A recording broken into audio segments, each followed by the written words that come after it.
Bonjour à tous et direction les Jeux. Ravi de vous retrouver pour le troisième épisode de cette série qui nous conduira tout droit jusqu'aux Jeux Olympiques. Aujourd'hui, j'ai le plaisir d'être aux côtés de Luca Le Sueur et Sébastien Jante. Comment ça va les gars? Salut Victor, salut tout le monde, ça va super. Salut Victor, salut tout le monde, j'espère que ça va. Maxime Cazenave rejoint également l'équipe et nous apportera son expertise sur les différents sports au programme aujourd'hui. Salut Maxime. Bonjour à toutes et à tous, ravi de rejoindre l'équipe. Et donc aujourd'hui, nous consacrerons une partie de l'émission à l'escrime afin de passer en revue les chances françaises et revenir sur les histoires qui secouent la fédération ces dernières semaines. Nous parlerons ensuite escalade, surf et skateboard pour terminer l'émission. Mais tout de suite, nous accueillons notre invitée Eve Verzura, joueuse de l'équipe de France, afin de partir à la découverte du hockey sur gazon. Salut Eve. Bonjour tout le monde. Alors, merci d'être avec nous pour cette émission aujourd'hui. Est-ce que dans un premier temps, tu pourrais te présenter pour toutes celles et ceux qui ne te connaissent pas encore? Tout à fait, donc moi je m'appelle Eve Verzura, j'ai 22 ans, je suis en équipe de France de hockey sur gazon, depuis, mes 16 ans, donc là ça va faire 6 ans et du coup, normalement je fais des études d'ingénieur et cette année j'ai arrêté pour me consacrer à fond au hockey sur gazon puisqu'on prépare les Jeux olympiques. Et c'est une année de césure ou alors tu as vraiment complètement arrêté pour l'instant? Non, non, c'est une année de césure. J'ai fait mes 2 ans de préparation, d'école d'ingénieur en 3 et du coup là cette année j'ai fait un break et l'année prochaine je reprends à Polytech Lille, en génie civil normalement. Donc, beau programme en tout cas. Tu pratiques le hockey sur gazon. Si tu devais présenter ce sport dans les grandes lignes, qu'est-ce que tu mettrais en avant? Ça ressemble énormément au foot, tactiquement parlant. La grande différence, c'est qu'on n'a pas de hors-jeu. Nous, on a une zone et du coup, il faut être dans la zone pour pouvoir marquer et après, bah, évidemment, il y a la crosse, on peut utiliser qu'une seule partie de la crosse et c'est un sport, en tout cas, je trouve un sport très élégant. Comment t'es arrivé sur le hockey sur gazon justement? Parce qu'en France, c'est vrai que c'est plus connu, en Belgique surtout, mais en France, pas encore énormément. Il y en a beaucoup, dans la région où je suis, sur l'île et dans le nord. Tout dans les écoles, on en fait énormément. Mes 2 grands frères en faisaient. Du coup, je me suis retrouvée à en faire aussi et ça m'a plu très vite et assez jeune, j'ai pu faire des championnats de France et être championne de France en moins de 12 ans, ce qui m'a permis de me dire que je pouvais faire quelque chose de sympa dans ce sport. Justement, à propos de l'équipe de France, tu as intégré l'équipe, A depuis 2018, donc à 16 ans comme tu nous as dit. Et de tes propres mots dans une interview il y a quelques jours, quelques semaines, tu disais que le groupe était resté relativement le même depuis ton arrivée, assez stable. Quel regard portes-tu donc sur cette équipe féminine et sur votre progression ces dernières années, sachant que vous avez remporté la D3 de l'Euro-Hockey en 2019 et depuis vous avez monté les échelons, on va dire, fini deuxième de la deuxième division en 2022 et premier l'an passé, une première dans l'histoire. Donc, c'est quoi ton regard, toi, avec le recul que tu as de toutes tes années en équipe de France? C'est vrai qu'on progresse tout ensemble, depuis longtemps maintenant. Donc moi, quand je suis arrivée, j'avais 16 ans. Mais ce qu'il faut savoir, c'est qu'à ce moment-là, quand je suis arrivée, l'équipe, les plus vieilles de l'équipe, avaient 23 ans. Donc on était une équipe de U23 en tant que senior. C'est quand même assez particulier. Du coup, maintenant, les plus vieilles ont 28 ans, ont 28 ans, donc c'est sûr que ça fait quelques années qu'on travaille ensemble. Moi, je trouve ça vraiment, cool qu'on ait gardé ce groupe et je pense que c'est vraiment grâce aux Jeux olympiques. Ça fait quand même 7 ans qu'on sait que les Jeux olympiques, c'est en France et du coup, ça fait 6 ans, en 7 pour les plus vieilles, mais 6 ans pour moi avec, les filles, on travaille dans cet objectif-là et ça a été une progression. On part de loin en réalité parce qu'on était jusque 32e mondial. Là, en ce moment, je crois qu'on est 23e mondial, mais on est passé jusque 20e mondial et c'est sur des années une progression, lente et on est contente maintenant d'arriver enfin aux Jeux olympiques et on espère, faire quelque chose de beau là-bas. Et justement, ouais, j'ai regardé le classement cet après-midi. Moi, j'ai vu 20e. Donc c'est encore mieux.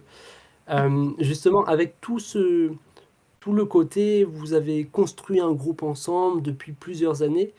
Euh, Là, le groupe, la liste, elle n'a pas été annoncée pour les Jeux, mais le groupe, il s'amincit de plus en plus. Tu me disais il y a quelques jours que vous étiez 24, que là vous n'êtes plus que 20 et que vous serez 16 au jeu. Comment toi tu gères ça et comment vous vivez ça dans le groupe? Ça doit pas être évident de voir des filles un peu au fur et à mesure sortir, en tout cas pour les jeux. Non, c'est sûr que c'est un peu particulier on appréhende toutes un petit peu la sélection. Après, on avance quand même avec un groupe quand même plutôt restreint quand on regarde, puisque là, on est que 20. Mais dans les 20, il y en a certaines qui reviennent de fractures de fatigue, qui ont quasiment pas joué avec nous depuis septembre-octobre. Il y a une jeune, enfin la plus jeune de l'équipe a 17 ans et elle passe le bac. Mais là, elle s'est cassé le pouce il y a 3 semaines, donc elle est un peu en rééducation intensive. Finalement, quand on regarde notre groupe d'ensemble, on est quand même assez restreint s'il y a quelques blessures, ce qui arrive quand même parfois au hockey. C'est vrai que tu des fois, on s'est déjà posé la question à un moment donné où il y avait pas mal de blessures à un instant T. On s'est dit: «Finalement, la sélection, ça se fera, même pas, même pas l au si elles sont plus fortes les unes que les autres». Après, nous, ça c'est vrai que ça annoncé assez tard, mais par exemple, le groupe des Pays-Bas viennent d'annoncer leur, sélection pour les jeux olympiques et je sais que la Belgique, ça arrive bientôt dans quelques semaines. Elles devraient avoir aussi leur sélection pour les jeux olympiques. D'accord. Donc, tu m'évoquais la date du 8 juillet, c'est ça? Tout à fait. Donc là, on était 24, on est redescendu à 20 il y a quelques semaines, peut-être mois maintenant, je m'en rends même plus compte du temps qui passe et on aura les 16 nous, le 8 juillet, ce qui est vraiment tard par rapport aux autres équipes, mais je crois que c'est toutes les équipes, olympiques, collectives, c'est annoncé en même temps dans les médias. OK. Bah, écoute, on va suivre ça de près. Je sais que Lucas, qui est avec nous, avait une question à te poser également, enfin 2 questions. Je te laisse poser la 1re, Lucas. Ouais, Eve, je voulais te demander, c'est vrai qu'on sait que le hockey sur gazon en France, c'est une discipline qui est encore très peu connue du grand public. Je voulais te demander, est-ce que tu avais senti une évolution autour de ça, autour de la médiatisation de ton sport, depuis que les JO, ont été annoncés à Paris? Énormément. Bah, c'est pas compliqué, j'avais jamais eu beaucoup d'interviews avant, peut-être une ou 2. C'était pour le journal, La Voix du Nord. Et c'était plutôt quelque chose de local. Là, on n'a jamais été autant médiatisé. On a eu des cours de médiatisation, de savoir ce qu'il faut faire attention à dire, même, là, du coup, on se voit en interview, ce soir tous ensemble. Pour moi, c'est assez particulier. J'ai pas du tout l'habitude de m'exprimer, devant des gens et pourtant, bah, on a beaucoup et on est contente, en fait, aussi, d'avoir enfin une médiatisation. C'est aussi, enfin, on valorise un peu ce qu'on fait parce que c'est vrai que nous, on travaille énormément et on avait peu de valorisation jusqu'ici et c'est pas quelque chose qui nous dérange parce qu'on le fait aussi par passion et pour le plaisir parce que pour nous, c'est un le Graal, c'est d'aller faire les Jeux olympiques, mais c'est vrai que c'est quand même plutôt sympa d'avoir enfin un peu de la médiatisation et des gens qui s'intéressent à notre sport et avec passion, on l'explique et on montre aux gens que c'est quand même un sport sympa. Ouais, et on est content de t'avoir avec nous, bah, ce soir justement. Hem, on va revenir à tout ce côté médiatisation et progression dans quelques instants, mais justement à ce sujet, là, le lundi 3 juin a débuté la Coupe des nations féminines. C'est une compétition qui permet donc de délivrer une place pour la ligue professionnelle, un championnat annuel qui réunit les meilleures nations. Et la France ne figure pas parmi les équipes engagées dans cette Coupe des Nations. Qu'est-ce qui lui manque encore, ou qu'est-ce qui vous manque justement pour l'intégrer? Comment est-ce que vous pouvez vous qualifier à l'avenir? Parce que là, vous venez de remporter, enfin vous avez remporté l'an dernier la D2 de l'Euro Hockey. Qu'est-ce qui manque encore pour pouvoir intégrer cette compétition antichambre un petit peu de la ligue professionnelle? Il nous manque de place au ranking mondial. C'est à partir de Oui. 18e, mondial qu'on peut, du coup accéder à la Nation Cup. Nous, on a fait la demande pour y participer, déjà, je crois que c'était l'an dernier. Ça a été refusé de la part de la FIH parce qu'on n'avait pas le ranking mondial nécessaire. J'espère que d'ici l'année prochaine, on aura le ranking mondial nécessaire parce que c'est vraiment, des matchs, de haut niveau qui sont hyper intéressants à jouer et comme tu dis, c'est vraiment, l'antichambre, du sport de haut niveau et nous, on aimerait vraiment atteindre le sport de haut niveau qu'on commence tout doucement à toucher du bout des doigts. Je sais que l'année dernière, du coup, juste avant que la Nation Cup se joue en Espagne, on a fait un stage, juste avant qui permettait de jouer en matchs amicaux toutes les équipes qui participaient à la Nation Cup.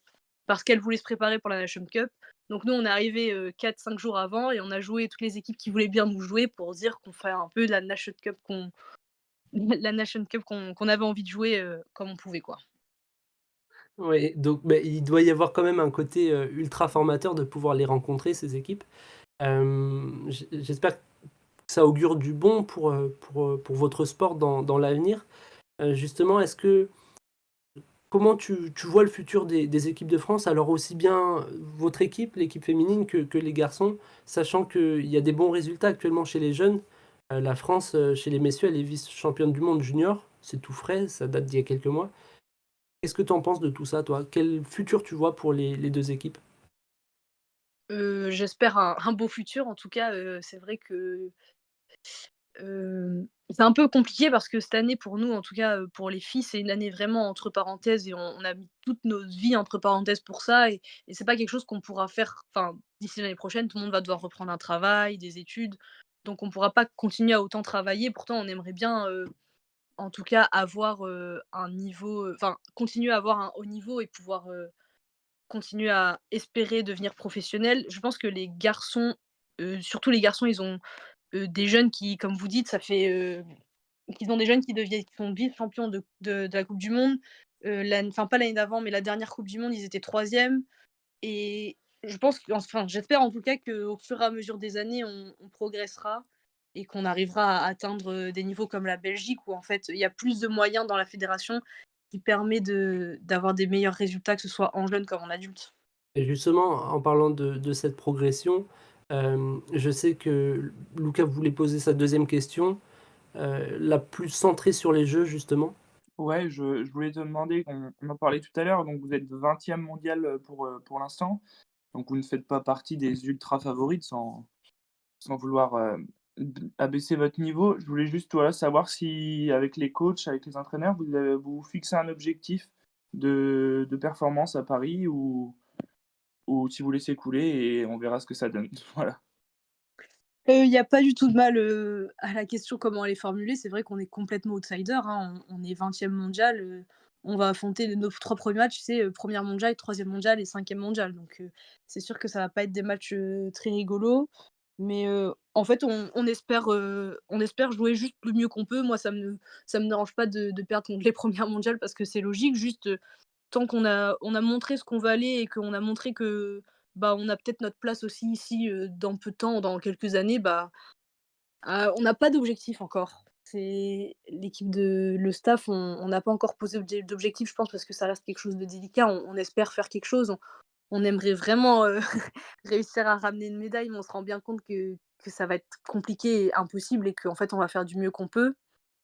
Mais on a toutes, je pense, quand même en tête l'objectif de sortir des poules, puisqu'on est, 6 dans la poule et que le Japon et la Chine, je pense que ce sont, des équipes qui sont peut-être plus fortes que nous, mais qu'on peut plus atteindre, contrairement à tout ce qui est, Pays-Bas, Allemagne et Belgique.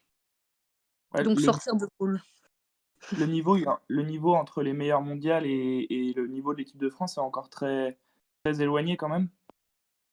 Heu, Quand même, enfin, faut pas on va pas se leurrer, on a joué là, récemment la Belgique et l'Allemagne en matchs amicaux et je crois qu'on a perdu contre la Belgique 4-1, 5-1 et contre, l'Allemagne, on a perdu 2-1 et le deuxième résultat, il fait un peu plus mal, je crois que c'est 7-1 ou 8-1. Donc, bah, le match où on a perdu 2 non, c'était 2-0. Le match où on a perdu 2-0 contre l'Allemagne, OK, c'était un vraiment bon match, on a vraiment bien joué et cetera, mais ça reste, enfin, je pense qu'on peut peut-être réussir à faire quelque chose, mais ça reste sur 20 matchs, il y a peut-être un match où on pourra faire quelque chose. On n'a pas encore leur niveau malheureusement. Maxime, tu avais une question également sur le statut de la France au jeu.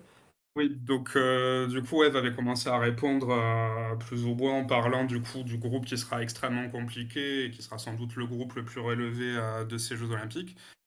Et donc la question, c'était, de savoir est-ce que justement le fait d'arriver dans cette compétition avec le statut de petit poussé sans réellement d'attente de résultats, cela va pouvoir vous permettre d'enlever, toute la pression à laquelle vous n'êtes pas habitué, d'habitude d'avoir, toute cette exposition médiatique justement, qui est inhabituelle? Ça va nous aider de se dire qu'on d'une certaine manière, on nous attend pas et le résultat logique, c'est qu'on est censé perdre. C'est qu'en tout cas sur le terrain, on n'aura pas de pression de résultat contrairement aux équipes d'en face qui sont censées nous battre et doivent nous battre. Nous, on doit juste tout donner et puis on verra bien ce que ça donne et si on joue du mieux qu'on peut et qu'on perd, bah, c'est pas grave parce qu'au moins on a donné tout ce qu'on avait et ça tombe en réalité, ça tombe, on peut aller chercher des résultats impressionnants face à des grosses équipes. Mais malgré tout, il y a quand même, c'est nos premiers Jeux olympiques, on n'a jamais fait de grande compétition. Je pense qu'on peut être surprise que ce soit du public, il va y avoir beaucoup de bruit, on n'a pas l'habitude on va peut-être pas beaucoup s'entendre sur le terrain. Il y a, je pense, plein de petites choses qu'il faut qu'on essaye d'anticiper parce qu'on n'a jamais participé à des Jeux olympiques, donc je pense qu'il y a des petites choses particulières qui font qu'on peut être déconcentré rapidement. Tu anticipes la question que j'allais te poser. Je voulais justement savoir si jouer à la maison devant un stade qui allait être bondé, c'était quelque chose à laquelle vous vous prépariez spécifiquement ou pas On se encore? on se prépare pas, en tout cas, c'est vrai que pour l'instant, on s'est pas préparé spécifiquement à cela, mais je pense quand même que ça va être, personnellement, je pense que ça va être perturbant au début parce qu'on a vraiment jamais joué dans un stade plein, mais je pense que ça peut être très, très galvanisant et c'est ça qui peut nous permettre, d'aller chercher quelque chose. C'est que, bah, le public sera pour nous, en tout cas j'espère et je pense que ça peut vraiment nous permettre de repousser nos limites et peut-être d'aller chercher quelque chose. On vous le souhaite en tout cas. Vous avez eu, je crois, l'opportunité de découvrir le stade Yves du Manoir en version olympique. Est-ce que, bon, je pense pas que ça ce soit un avantage, peut-être que je me trompe, mais en tout cas, qu'est-ce qu'il t'a inspiré ce stade? Je sais pas si c'est vraiment un avantage, ça reste quand même, disons que nous, quand on arrivera, au stade olympique, par rapport aux autres équipes, on va pas tout découvrir. On a quand même déjà quelques repères parce qu'on a fait quelques entraînements, quelques matchs. Je pense que ça peut quand même faire une différence, même si elle est minime et c'est sûr que nous, on y a déjà été une première fois avant qu'il soit fini le stade, déjà qu'il était en construction, ça faisait déjà quelque chose. Maintenant qu'il est presque fini, enfin c'est particulier, ça a une ambiance. On voit vite qu'on va arriver dans un très grand stade où il y a beaucoup de monde et enfin ça va être dingue. Moi, ça me donne envie d'y être, j'ai hâte. Ça va être court mais intense. Pour qu'on se rende compte un petit peu, toi tu joues en Belgique, c'est un pays où le hockey sur gazon est plus populaire. L'affluence lors d'un match de championnat, c'est de quel ordre à peu près? Je dirais, maximum une centaine, mais je pense pas que Ah ce oui. soit une centaine. D'accord. Ouais, donc ça va être vraiment complètement nouveau pour toi et pour vous d'ailleurs. On a quand même, quand, là je joue en Belgique, mais quand je joue en France, j'ai quand même déjà participé à des finales où il y a quand même un peu plus d'influence, surtout quand, au-delà du hockey sur gazon, il y a du hockey en salle et du coup, quand les tribunes sont remplies en salle, c'est quand même un peu plus impressionnant et ça fait, on va dire, plus de bruit donc je connais un petit peu, mais c'est pas du tout la même chose, je pense, qu'un stade de 10 000 personnes effectivement, j'avoue que j'ai jamais eu. Hâte de voir le rendu en tout cas de l'ambiance. Peut-être un mot également sur l'équipe masculine. Je ne sais pas si vous avez l'occasion de vous côtoyer lors des stages ou pas. Qu'est-ce qu'on peut espérer d'eux selon toi? On se côtoyait un petit peu en début d'année, maintenant on se côtoie un petit peu moins car eux, ils se concentrent plutôt au Crêpes de Wattignies dans le nord, alors que nous on est plutôt sur le Crêpes de Châtenay à Paris. Je sais pas, il me semble que leur objectif aussi c'est de sortir de poule, mais eux, à mon avis, ils ont beaucoup plus dans la tête, une médaille et ce que je comprends parce qu'ils sont capables d'aller chercher des grosses équipes et je pense qu'on peut attendre quelque chose, un peu plus quelque chose d'eux, pour les Jeux olympiques. Et je pense qu'ils sont capables vraiment de faire des grandes choses et j'espère pour eux qu'ils vont réussir. En tout cas, nous, on croit beaucoup en eux et on espère qu'ils vont aller loin. Super, et ben on les suivra de près également. Pour information, à l'heure où nous enregistrons, justement l'équipe masculine dispute actuellement la Nations Cup et les hommes ont donc remporté leurs deux premiers matchs contre le Canada 4-0 et contre la Malaisie 3-1. Donc là aussi on va être attentif à ça. Eve, peut-être un dernier mot pour finir? Quelque chose qu'on n'aurait pas abordé, que tu souhaiterais évoquer? Bah, j'ai pas grand-chose à dire, à part que je suis contente que vous m'ayez, interviewée. Je suis contente de pouvoir parler de hockey. J'espère qu'il y a du monde qui va nous suivre pendant les Jeux olympiques. Venez voir notre sport, c'est vraiment, un sport, sympa où c'est sympa à regarder et j'espère que ça vous a plu, d'entendre un petit peu parler de hockey. Merci pour tout. Merci à toi d'avoir accepté notre invitation et oui, bah, c'était, je pense pour nous tous et pour tous les auditeurs, c'était un plaisir d'en apprendre davantage, sur le hockey sur gazon. On espère bien sûr que cette première participation pour l'équipe féminine, pour toi, on appellera d'autres. D'ici là, on a hâte de vous voir évoluer à Paris et donc pour cela, rendez-vous le 27 juillet contre les Pays-Bas. Merci à toi en tout cas. Merci beaucoup. Au revoir. Au revoir. On en a beaucoup entendu parler ces dernières semaines, mais assez peu finalement sur le plan sportif. L'escrime a fait parler d'elle pour des histoires dont on se serait bien passé, à savoir une crise à la fédération et une situation conflictuelle entre les épéistes hommes et l'encadrement d'une part, et d'autre part le contrôle d'Isaoratibus à l'Ostarine, finalement non sanctionné. Sébastien, toi qui suis cette discipline de près, qu'est-ce que ça t'inspire, la situation, le climat actuel de l'équipe de France et de la fédération française? C'est un vrai paradoxe, hein, on va pas se mentir, parce que l'escrime est un sport olympique vraiment important pour la France, puisque c'est le plus gros pourvoyeur de médailles euh, de l'histoire pour l'équipe de France aux Jeux olympiques. Et c'est une discipline dans laquelle on est fort depuis de très longues années, de très longues dizaines d'années. Et encore cette saison, l'équipe de France fait une bonne saison avec beaucoup de victoires en Coupe du Monde. Mais malgré le talent qui est réuni dans l'équipe, malgré tout ça, il y a énormément d'histoires extrasportives, euh, ce qui fait que là, on a donc 6 disciplines, 6 groupes de travail, fleurettistes, sabreurs et épéistes masculins et féminins. Il y a déjà 3 entraîneurs nationaux qui ont démissionné, ou qui sont partis, ou qui ont été poussés vers la porte. Ça fait amener vers la compétition, alors on table sur beaucoup de médailles dans cette discipline, dans un climat assez délétère. Le contrôle des Atibus a été un petit peu aussi la goutte d'eau, parce que déjà que il y a beaucoup d'incertitudes sur l'état des escrimeurs avec toutes ces histoires. Et en plus, on a failli se priver d'une escrimeuse qui a été championne du monde, donc potentiellement d'une chance de médaille. Ça fait beaucoup à supporter. Et effectivement, comme tu dis, on en parle plus dans les colonnes des extra sportifs et c'est un peu dommageable. Et justement, concernant Isaoratibus, sa sélection, elle n'a pas été encore confirmée, mais tu imagines, moi la question que je voulais te poser, c'est si tu imagines qu'elle devait participer, quel effet pourrait avoir son combat pour prouver son innocence? Est-ce que d'après toi, ça peut nourrir un sentiment de revanche? Ou au contraire, le manque de compétition, il peut laisser des traces alors que, en parallèle, en fait, les autres escrimeuses participent à des tournois les week-ends. T'en penses quoi de tout ça?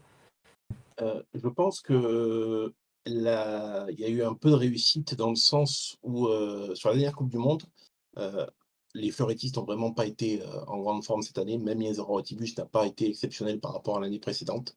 Sur la dernière coupe du monde, Pauline Henriet a fait finaliste de la dernière manche et ça va peut-être relancer un petit peu, les chances d'une médaille par équipe, qui pourrait un petit peu galvaniser Isaora Atibus, qui était quand même, sur le papier, le seul espoir, de médaille individuelle dans cette arme. Et donc on sait très bien que mentalement, il va y avoir de la pression sur elle, par rapport à son contrôle, par rapport à son statut, par rapport à son manque de compétition et par rapport au fait, bien sûr, qu'elle soit à domicile. Donc je pense que ça va développer un esprit de revanche. C'est peut-être un peu fort parce que je pense que c'est surtout, la pression de la victoire, mais ça va développer quelque chose chez elle qui fait qu'elle sera, à mon avis, au rendez-vous, quoi. Maintenant, elle est dans une arme assez dense en termes de niveau, donc ce sera plus compliqué.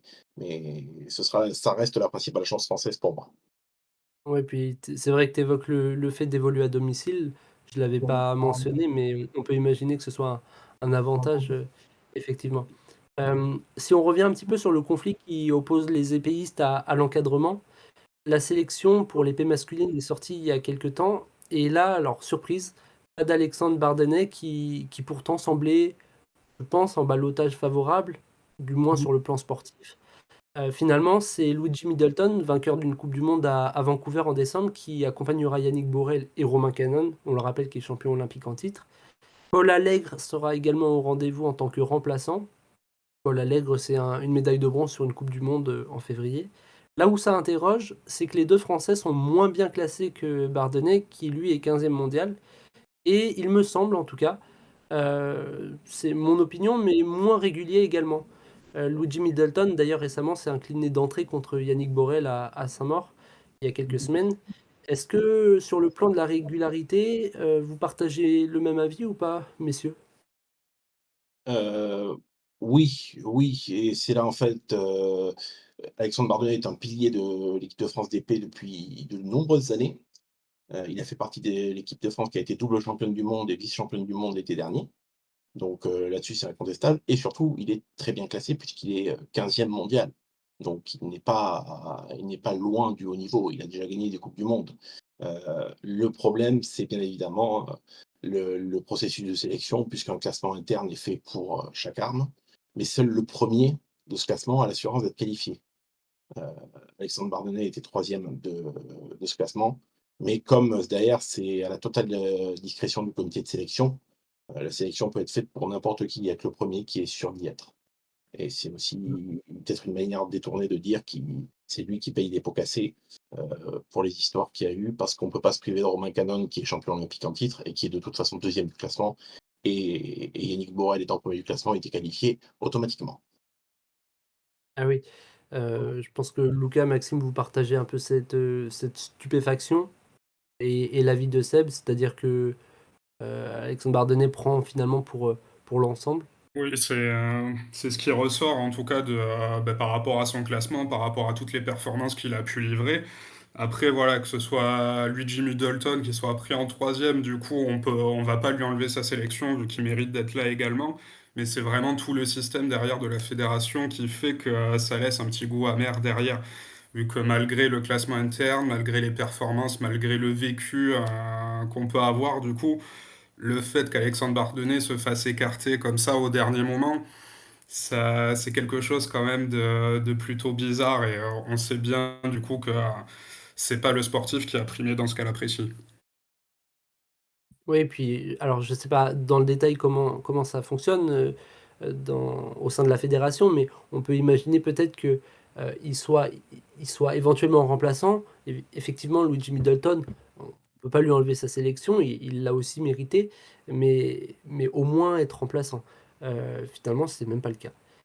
Bon, hormis l'épée masculine, on commence à y voir plus clair dans la sélection puisque le CNOSF publie régulièrement de nouvelles salves d'athlètes qualifiés. Et donc, à l'heure où on enregistre, on connaît l'intégralité de la composition masculine, arme par arme, tandis que chez les femmes, la sélection des fleurettistes n'a pas encore été dévoilée. On l'imagine, on peut raisonnablement affirmer que c'est en raison de l'affaire Isaora Tibus. Si on se concentre un petit peu sur les forces en présence, là comme ça, en individuel, on peut citer les trois sabreuses, on peut également citer Marie-Florence Candassamy en épée, championne du monde l'été dernier, Enzo Lefort, Yannick Borel ou encore Romain Canon, on en a parlé un petit peu, comme d'éventuels prétendants au podium. Est-ce que vous rajouteriez quelques noms, peut-être en sabre? Il y a des noms qui vous viennent, qui peuvent éventuellement créer la surprise? Oui, en sabre masculin, pour le coup. Heu, on a vu l'émergence de Sébastien Patrice, qui a gagné, la dernière coupe du monde, de la saison dans la discipline, qui est un espoir attendu depuis longtemps, mais entre être un espoir et gagner en coupe du monde, il y a quand même une marge. Il a réussi à la franchir, donc ça lui donne beaucoup d'élan pour les jeux olympiques. Sachant que Boladé Apiti reste le leader des sapeurs français depuis une dizaine d'années et qui ne peut pas être écarté comme chance de médaille potentielle de toute façon.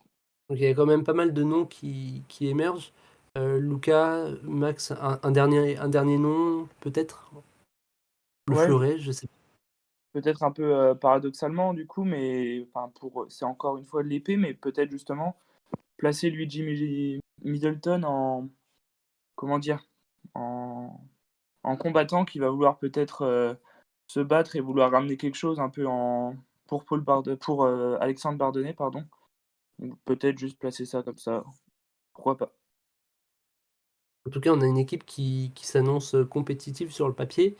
Hem, c'est un avantage parce que la France a qualifié ses 5 équipes. Alors c'est une première dans l'histoire, mais c'est aussi il faut garder raison garde enfin il faut on s'est compris. Mais c'est la première fois que l'équipe qualifie ces cinq équipes parce que, je crois que c'est une des premières éditions où toutes les armes sont disputées, en équipe. Un petit mot sur les compétitions par équipe. Je pense qu'il y a pas mal d'armes dans lesquelles la France, elle peut être compétitive. Oui, il y a beaucoup bon, on pourrait presque dire que toutes les équipes, sont une chance de médaille potentielle. Sur, la coupe du monde cette saison, il y a eu beaucoup de succès par équipe, peut-être même plus qu'en individuel. Et on a une densité qui est célèbre, reconnue et qui fait que forcément par équipe, on est toujours, assez dangereux sur ces disciplines-là. Maintenant, les plus grosses chances de médaille par équipe sont clairement identifiées. Ce sont, les sabreuses, évidemment, et les épéistes messieurs, qui ont quand même l'équipe la plus dense en termes de potentiel. Je pense que c'est les 2 principales. Et à contrario, peut-être l'arme la moins forte? Contrario, il y a quand même des doutes, oui, sur le fleuret féminin, en termes de niveau global et peut-être même sur le fleuret masculin. Je pense que c'est malgré la présence d'Enzo Lefort qui a été double champion du monde, ça reste, je pense, l'arme avec le moins de profondeur. Même si, attention, elle a quand même gagné une coupe du monde cette année, mais dans la globalité, il manque peut-être quelque chose un petit peu pour une médaille olympique. En termes de nation phare, je pense qu'on peut imaginer que l'Italie soit compétitive, comme souvent. Tu citerais quel autre pays? Là, comme ça, je pense peut-être aux États-Unis ou à la Corée. J'en oublie peut-être, tu connais davantage? La Corée du Sud, le Japon, les Corée du États-Unis. Sud. Principalement. Il y a des pays qui sont spécifiques sur certaines armes, comme la Hongrie sur le sabre, par exemple, parce qu'il y a une très, très grosse tradition. Mais globalement, oui, la Corée du Sud, le Japon et les États-Unis, puisque là, savoir comment la Russie, se présentera, mais visiblement, on ne sait pas encore exactement sous quelle forme ça va être. Et comme ils n'ont pas en plus concouru en coupe du monde pendant un moment, ça risque d'être compliqué pour eux, alors que c'était une nation forte. Donc on resterait sur ces 3 nations-là, principalement. D'ailleurs, la Russie, je crois que c'est une des enfin, en tout cas, la Fédération internationale d'escrime, c'est une des premières fédérations qui a réintégré, les athlètes russes dans ses compétitions et c'est aussi la raison pour laquelle, il y avait eu un changement de dernière minute l'année dernière lors des Jeux européens qui devaient se tenir, en Pologne et finalement seules les compétitions par équipe se sont déroulées puisque le championnat d'Europe avait été délocalisé en Bulgarie, de mémoire, pour permettre aux athlètes russes de participer parce que la Pologne ne voulait pas permettre aux escrimeurs et escrimeuses russes de participer sur son sol. Donc oui, les Russes reviennent dans l'équation et il faudra voir quand même ce que ça donne. Peut-être une dernière question un peu plus générale et un peu plus... Alors j'espère qu'elle va pas porter l'œil, mais est-ce que vous voyez la France faire au moins aussi bien qu'à Tokyo? Et là, j'ose m'aventurer, on parle vraiment de médailles. Alors à Tokyo, pour rappel, c'était 5 médailles, dont 2 titres. Ouais, je pense que, aussi bien c'est possible et mieux c'est aussi possible. Comme l'a dit Seb, la saison, jusqu'à présent, elle est quand même très, très bonne. Donc je j'ai pas le souvenir juste avant Tokyo qu'il y avait d'aussi bons résultats, en tout cas en termes de régularité. Et là, ça se ressent pas seulement dans une seule arme, mais dans plusieurs. Donc il y a les possibilités et il y a les escrimeurs, il y a les bons escrimeurs pour faire aussi bien, et pourquoi pas espérer mieux, ce qui serait vraiment une sacrée performance parce qu'à Tokyo, c'était déjà beau. Je suis clairement du même avis que Luca, vu que là, cette saison, les résultats en Coupe du Monde ont vraiment été exceptionnels. Si on prend dans l'ensemble, dans toutes les armes, il y a eu des victoires, des podiums à l'appel. Donc on peut vraiment espérer que ça se retranscrive aux Jeux Olympiques, à la fois en individuel et en équipe, pour dépasser ce total. On a évoqué la semaine dernière le judo comme potentiel pourvoyeur de médailles. On rappelle aussi que l'escrime, c'est le principal, enfin le sport qui a rapporté le plus de médailles dans l'histoire de la France aux Jeux Olympiques, avec 123 médailles, dont 44 titres, loin devant le cyclisme et les disciplines associées, BMX, VTT, etc., avec 93 médailles. Donc on va avoir évidemment un œil sur l'escrime. C'est d'ailleurs pas un hasard si on l'évoque si tôt dans cette série de podcasts. Bien, on espère donc pouvoir compter sur l'escrime cet été. Euh, les médailles, il devrait sans doute y en avoir un petit peu plus qu'en escalade, compte tenu qu'il n'y aura que 2 épreuves par genre au Bourget, soit 4 au total. Alors, c'est tout de même 2 de plus qu'à Tokyo il y a 3 ans, où on avait simplement combiné donc, une épreuve chez les messieurs, une épreuve chez les femmes.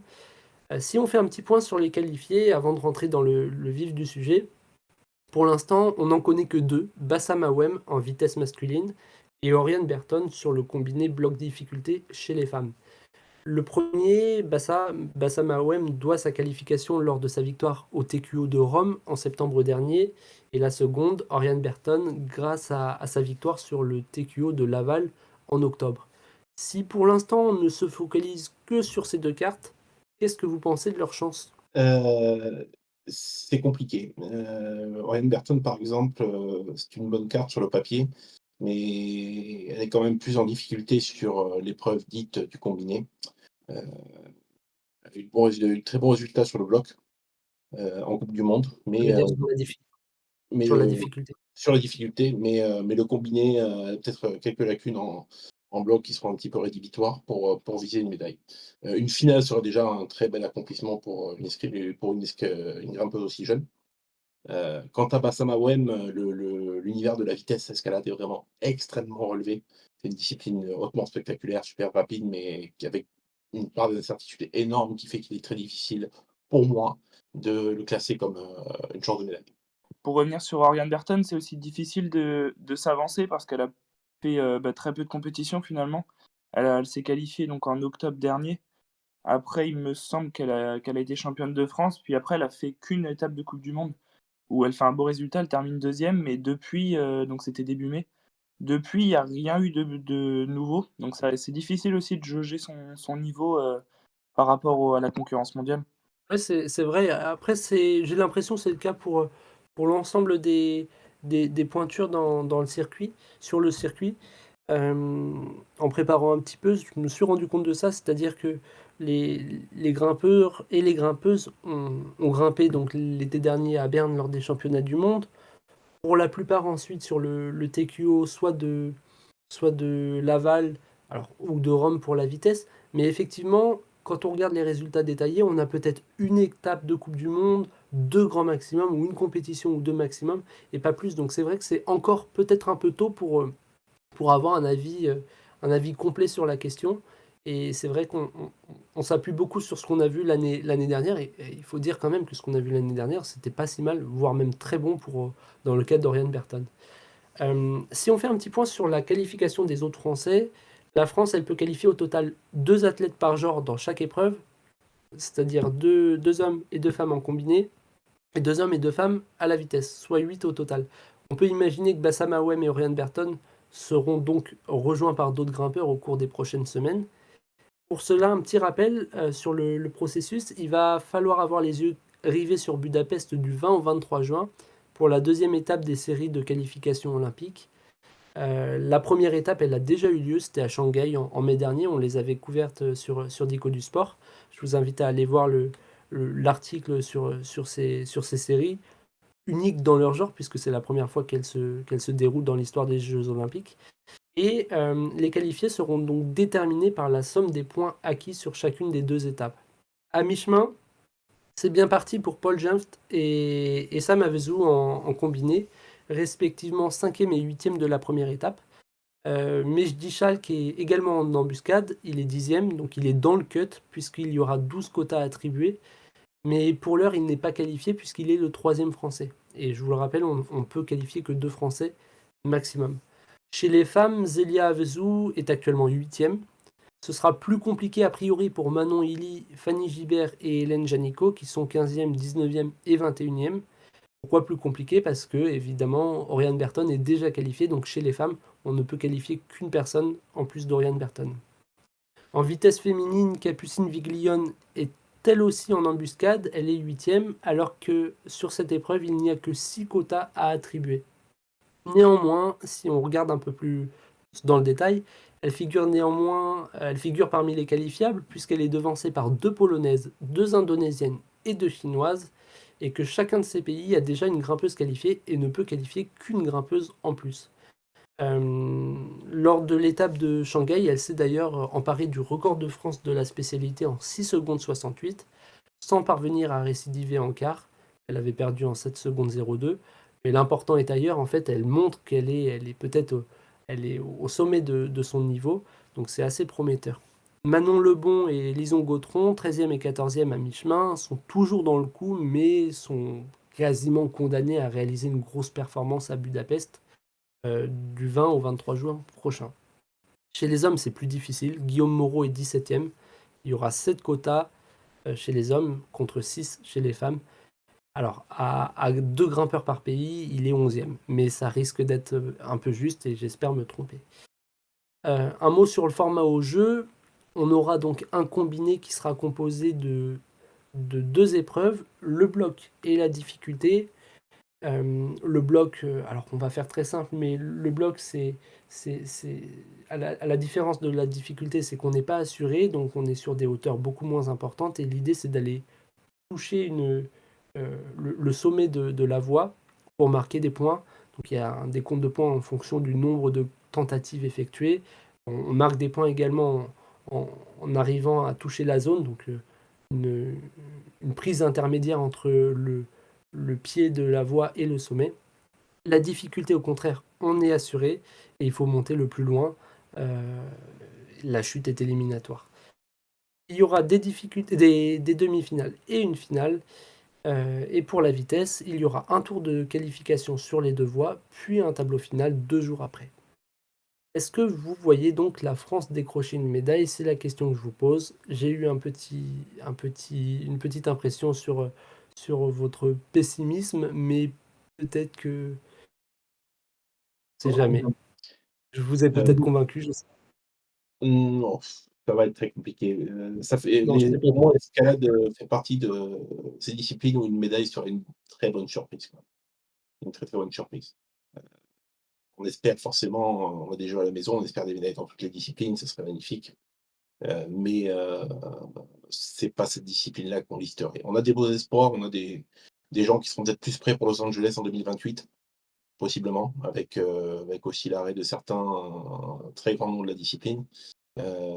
Pour Paris, ce serait une très bonne surprise. Un peu plus d'optimisme peut-être chez Lucas, chez Maxime?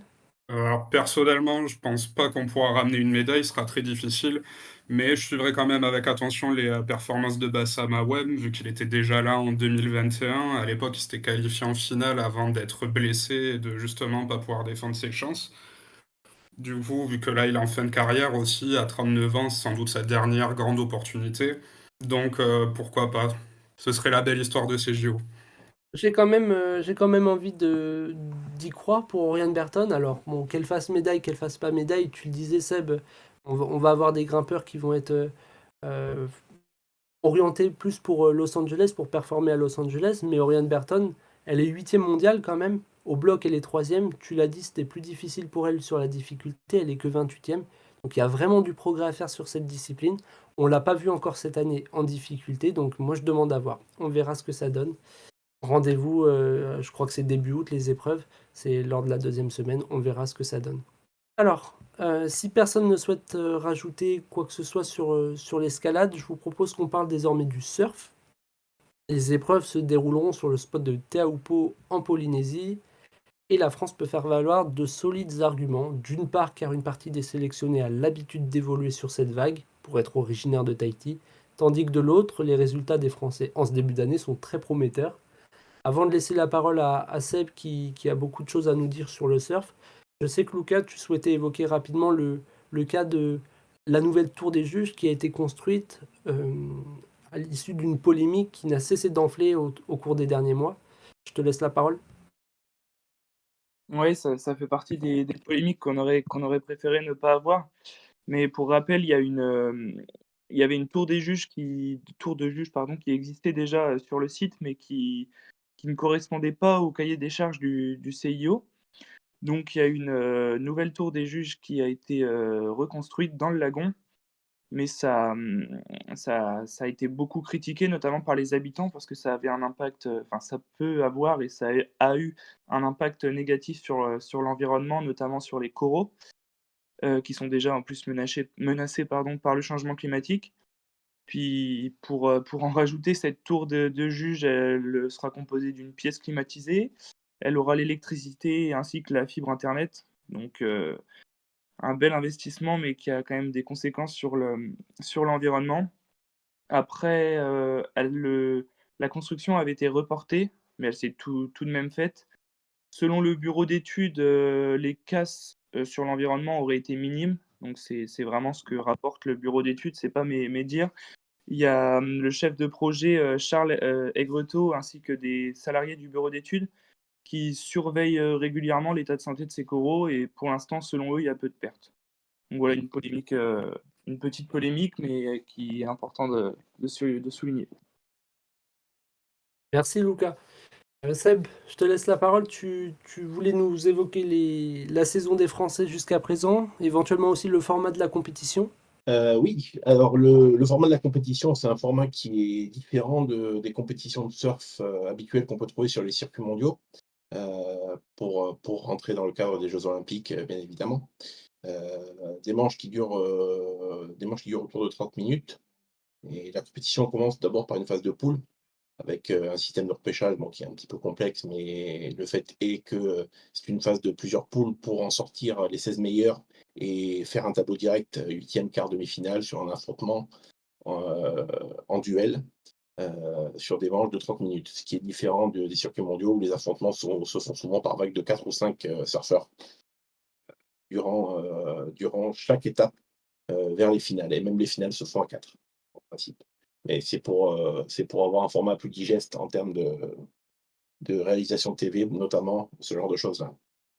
L'équipe de France a fait une saison de qualité, en particulier chez les dames, puisque et Johanne Defay et Vaïné Fierro, qui sont donc les 2 sélectionnés pour les Jeux Olympiques, ont remporté une étape importante du circuit mondial.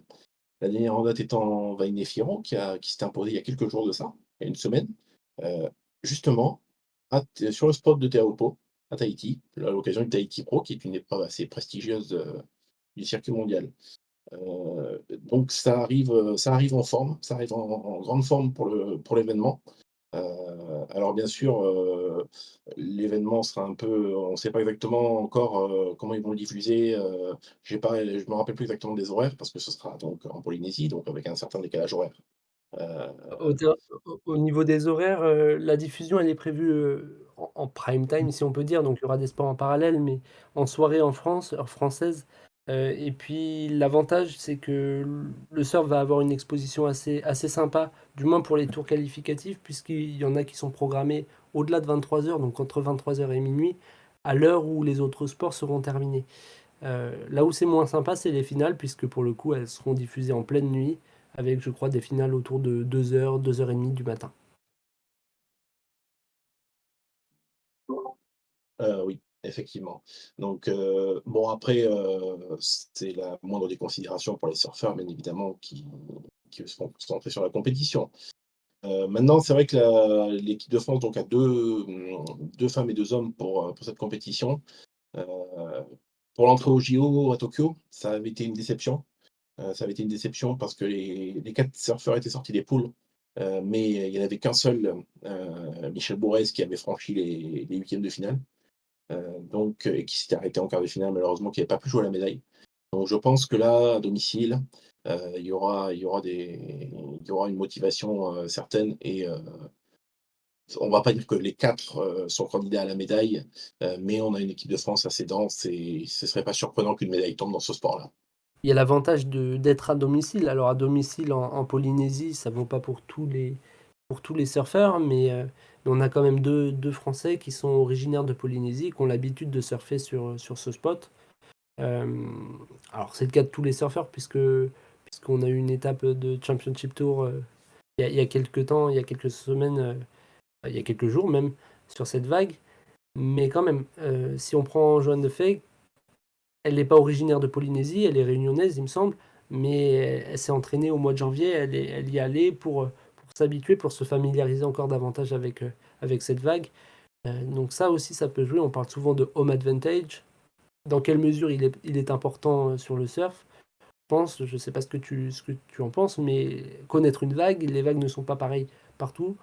Moi, je pense au contraire que c'est pas vraiment le cas, parce qu'on parle beaucoup de home advantage et c'est quelque chose qui est plus vrai, je pense, dans certains domaines que dans d'autres. Je pense pas que ce soit véritablement vrai pour le surf.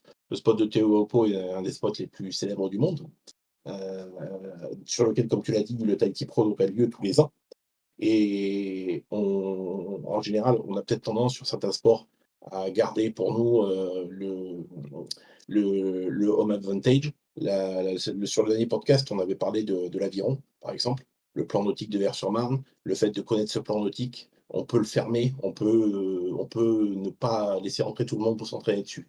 Mais c'est compliqué de fermer une vague dans une mer et d'interdire les gens de s'entraîner dessus. Et comme les gens y vont régulièrement, les autres surfeurs des autres pays, je pense que ça limitera le home advantage pour nous. Ouais, fermer une mer, il y a du boulot. Je pense qu'on a fait le tour pour le surf. Il nous reste à évoquer le skateboard pour terminer cette émission, qui, comme le surf, fera sa deuxième apparition aux Jeux Olympiques. Comme à Tokyo il y a 3 ans, il y aura 2 épreuves pour chaque genre, le bowl et le park. Lucas, je te laisse nous présenter les spécificités de chacune de ces épreuves. Ouais, ouais, donc deux disciplines comme tu le disais, donc le parc et le street. Pour ce qui est du parc, ça se fait donc sur un terrain avec des bowls, donc c'est des sortes de cuvettes dans le sol, donc des bowls, des courbes. Ici, on va avoir, on va surtout regarder la hauteur et la vitesse avec laquelle les skateurs réalisent leurs figures, la diversité des figures et l'originalité, que ce soit pas toujours les mêmes. Et c'est aussi important que les skateurs viennent utiliser l'ensemble de la surface. Donc pour ce qui est de la notation, il y aura 3 passages de 45 secondes par skater et le meilleur est retenu pour le classement final. Donc il y aura une épreuve qualificative et les 8 meilleurs de la qualif iront en manche finale. Ce sera pareil donc pour la deuxième discipline qui est le street. Donc là ici on est plus sur un terrain qui reproduit les éléments d'une rue. Donc on va retrouver des escaliers, des rails, des rampes, des bordures comme des trottoirs. Et ici les skateurs ils vont enchaîner des figures. Donc ça va être 2 runs de 45 secondes. Et ensuite ils présenteront 5 best tricks, donc leurs meilleures figures. Et ensuite on combine le score du meilleur run et le score des 2 meilleures notes sur leurs 5 tricks.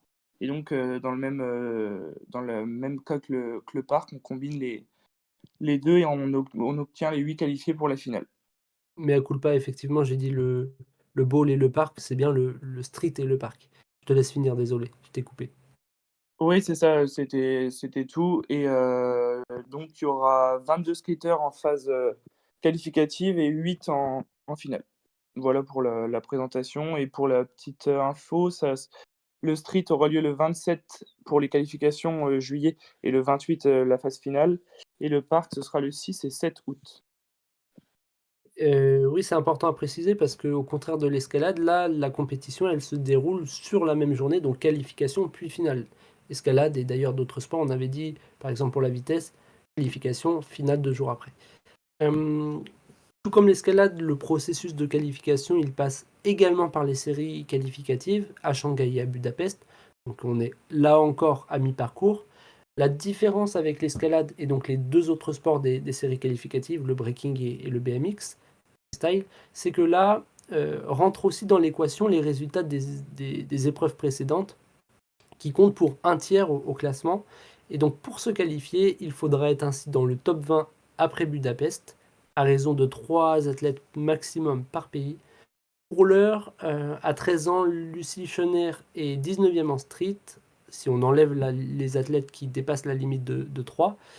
Aurélien Giraud est 8e, Joseph Garbaccio est 16e et Vincent Milou est 17e chez les hommes, en street toujours. En parc, Nana Taboulé est 16e, Émilie Alexandre 18e chez les femmes et Vincent Matron chez les hommes est 20e. Donc ça semble plutôt bien parti pour avoir plusieurs skateboardeuses et skateboarders à Paris. Il faudra quand même confirmer à Budapest. Au niveau des cartes, des principales cartes françaises, Sébastien, je sais que tu voulais nous évoquer Aurélien Giraud. Oui, Aurélien Giraud, j'irai pas, enfin, on peut dire que c'est peut-être le visage de la discipline en France. C'est quelqu'un qui a un palmarès déjà, qui a été champion du monde, donc qui en impose un petit peu. Mais surtout, non seulement il fait toujours partie des meilleurs mondiaux, il a un compte à régler avec les Jeux olympiques, clairement, puisque, comme tu l'as dit, le skate est olympique depuis la dernière olympiade, depuis 2021 à Tokyo. Il était présent, il a remporté les qualifications. on a fondé de grands espoirs sur lui et malheureusement, la finale ne s'est pas passée comme il pouvait l'espérer. Et il n'a pas eu la médaille qu'il était venu chercher et qu'il va encore venir chercher à Paris. Donc, c'est l'objectif clair et net de sa saison. Je pense qu'on peut dire ça, c'est vrai de beaucoup de monde, mais en tout cas pour lui, c'est le cas. C'est l'objectif de sa saison. C'est quelque chose après lequel il court depuis 3 ans avec un certain esprit de revanche. On peut affirmer, je pense, sans prendre trop de risques, que c'est la principale chance de médaille française, sans aucun doute. Il était justement longtemps premier au classement. Là, il est redescendu, donc 9e, 8e avec trois athlètes par pays. Mais il faut dire aussi qu'il n'a pas pris part à la compétition qualificative à Shanghai. On devrait le voir, je pense, à Budapest, mais on le suivra de près. Selon toi, les autres cartes, ça risque d'être un peu trop juste? Ça risque d'être un petit peu trop juste, ouais, effectivement. Alors, on ne sait pas encore effectivement qui y sera. On imagine qu'Aurélien y sera de toute façon, mais les autres sont un petit peu sur le fil du rasoir quant aux qualifications. Ça va être compliqué de déterminer. On a quelques bons espoirs, hein. On avait parlé de Vincent Milot notamment, qui pourrait accélérer sa progression avec une bonne performance ici. Je pense que, à l'instar de l'athlétisme, on parle souvent il faut rentrer en finale et ça montre la puissance d'un pays. Si tout le monde rentre en finale et même, si on ne décroche pas de médaille, ça montrera que, le skate est quand même, une discipline dans laquelle les Français peuvent briller, ont une densité et comme ça va continuer à être olympique, il y aura des échéances plus tard pour briller à ce niveau-là. C'est quand même un sport assez atypique, dans la mesure où on a beaucoup d'athlètes qui sont très très jeunes également, notamment en équipe de France, Nana Taboulé et Lucie Chenère. C'est le cas aussi d'autres sports comme la gym, mais donc on peut imaginer que ces skateboardeuses seront potentiellement performantes, on l'espère en tout cas, à Los Angeles 2028 et même au-delà. Quelqu'un souhaite dire un dernier mot sur le skateboard? Moi, je pense que pour finir sur le skate, je pense que ça va être, une belle fête sur la place de la Concorde. Il y a moyen que ça fasse un beau spectacle. C'est vrai que ça fait partie des sports additionnels qui viennent ajouter un peu de nouveauté, de modernité aux Jeux olympiques et il y a, qu'il y ait médaille ou non pour la France, en tout cas, ça va offrir, un beau spectacle au public. Oui, je suis d'accord, je suis entièrement d'accord avec Luca et pour rebondir sur ce que tu disais sur, l'âge des Françaises, heu, c'est pas forcément qu'une histoire d'âge, surtout dans un sport comme le surf où même Gini Chilia a été championne olympique en 2021 à 13 ans. Faut pas l'oublier. Donc, c'est surtout une histoire de niveau et de progression qui est peut-être un peu plus lente pour certains éléments français, mais en aucun cas une histoire d'âge. Merci à vous. On vient de dépasser l'heure d'enregistrement, donc je commence à faire des lapsus. Effectivement, j'ai dit athlétisme au lieu de gymnastique. Bien sûr que c'est en gymnastique qu'on a également de jeunes athlètes. Merci à toutes et à tous de nous avoir suivis. Encore un grand merci à Eve Verzura qui nous a permis d'en apprendre grandement sur le hockey sur gazon. La semaine prochaine, on se retrouvera pour un programme riche, puisque nous vous présenterons les enjeux et les chances françaises du cyclisme sur piste, du basket 3-3, du plongeon, de la natation artistique et du tir à l'arc.